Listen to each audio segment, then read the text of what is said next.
Hello, আসসালামু আলাইকুম। This is Sonia. আমি চলে আসলাম কিন্তু আবারও নতুন একটা প্লেসে, নতুন জায়গায়। এবং আজকে আমার সাথে উপস্থিত আছেন এমন একজন পারসন, যদি বলতে হয় সচেতন মানুষ। সো তাদেরকেও কিছু একটা কোয়েশ্চেন করবো, আর কোয়েশ্চেন করার জন্য কিন্তু আমি সোনিয়া চলে এসেছি। এবং যে কোয়েশ্চেনটা করবো সেটি খুব সমসাময়িক, এবং ভাইয়া তো অবশ্যই সামনে আছেন। কোয়েশ্চেনটা হচ্ছে যে মানুষ তো বর্তমানে অনেক ডিপ্রেশনে, দেখা যাচ্ছে এই ইয়ং জেনারেশনের মধ্যে, বা হচ্ছে আগে যেমন ছিল তেমন ডিপ্রেশন ছিল না, বাট এখন কেন মানুষ ডিপ্রেশন আসলে ফেস করে? মানুষের এক্সপেকটেশন বেশি, দ্যাটস ওয়াই ডিপ্রেশনটা আসে। মানুষের লাইফে যত এক্সপেকটেশন কম থাকবে, মানুষের জীবনে যখন চাহিদা কমে যাবে, তাহলে দেখা যাবে যে আপনার ডিপ্রেশনটা কমে যাবে অটোমেটিক। দেখবেন মানুষ যখন ছোট একটা বিজনেসম্যান থাকে, তখন দেখবেন যে তার কিন্তু ডিপ্রেশন কম থাকে।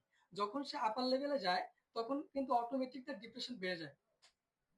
তো আমার কাছে এটাই মনে হয়। এছাড়া আরো অনেক ক্রাইটেরিয়া আছে, অনেক জিনিস থাকে।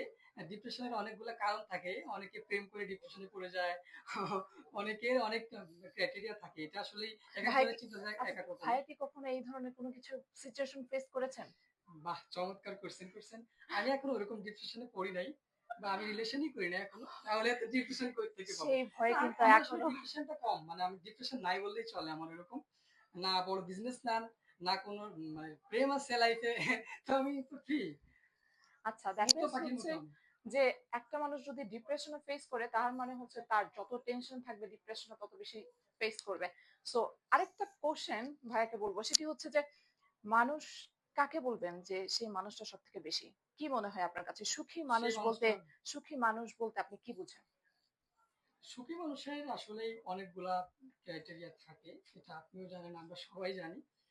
তো আমার কাছে যেটা মনে হয়, সুখী মানুষ, আমার প্রথম কোশ্চেনের সঙ্গে, প্রথম অ্যান্সারের সঙ্গে কিন্তু এটা সামঞ্জস্যপূর্ণ হয়ে যাবে।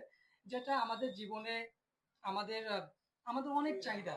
আমাদের সাপোজ অর্থনীতিতে আছে যে, সাপোজ কারো একটা কুড়ে ঘর আছে, মনে করে যে কোনো রকম যদি একটা টিনের চালা হয়, তাহলে মনে হয় আমার লাইফটা একদম গোছালো হবে।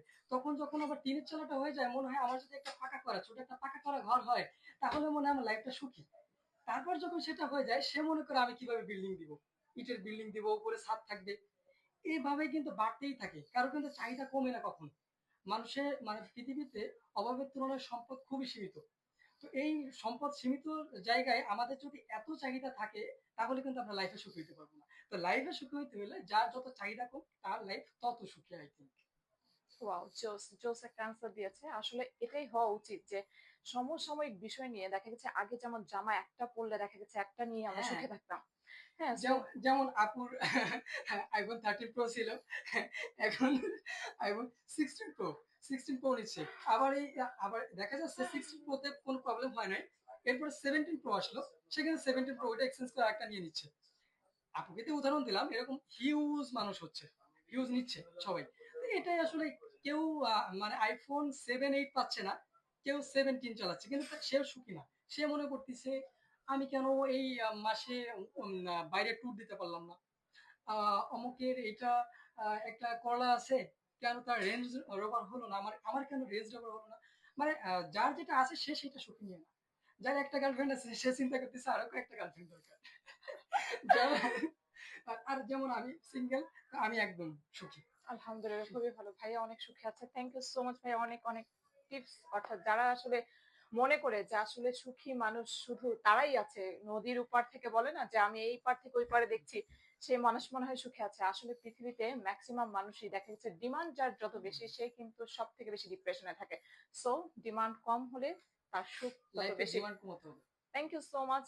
বাই। বাই।